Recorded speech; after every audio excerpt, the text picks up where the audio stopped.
Firm के विघटन और साझेदारी के विघटन में अंतर।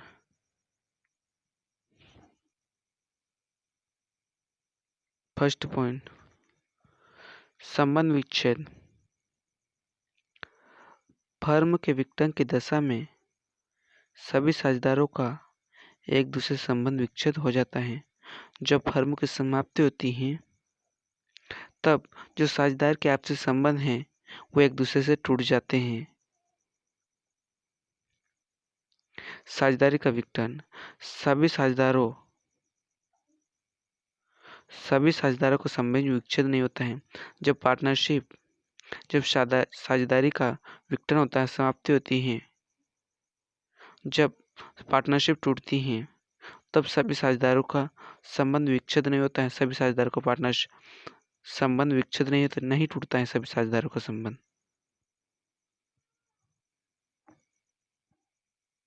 दूसरा पॉइंट, व्यावसायिक स्थिति। पुराना व्यापार और फर्म समाप्त हो जाती है।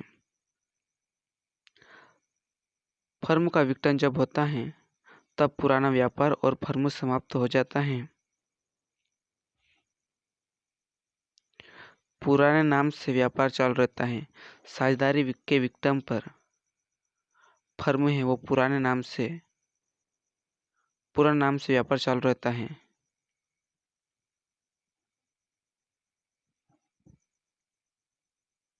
तीसरा पॉइंट, विघटन का प्रभाव, समापन का प्रभाव। फर्म के विघटन में साझेदारी का भी विघटन हो जाता है। जब फर्म की समाप्ति होती है तब साझेदारी की भी समाप्ति हो जाती है। साझेदारी के विघटन की दशा में फर्म का विघटन अनिवार्य नहीं है। जब साझेदारी की समाप्ति होती है तब फर्म की समाप्ति होना अनिवार्य नहीं है।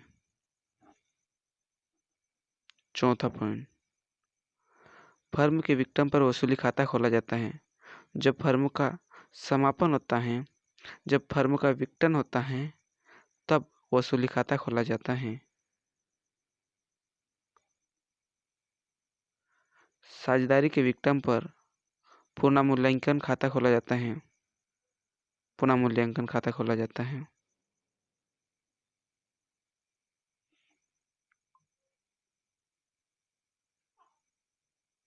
पांचवा, हिसाब किताब।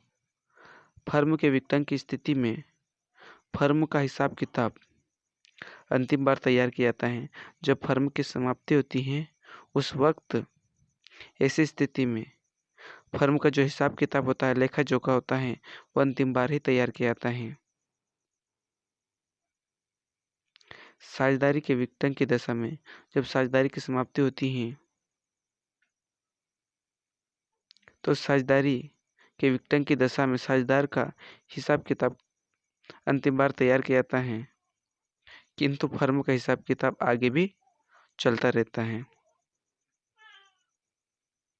जब फर्म का जो हिसाब किताब वो आगे भी चल रहता है साझेदारी के विघटन की दशा में।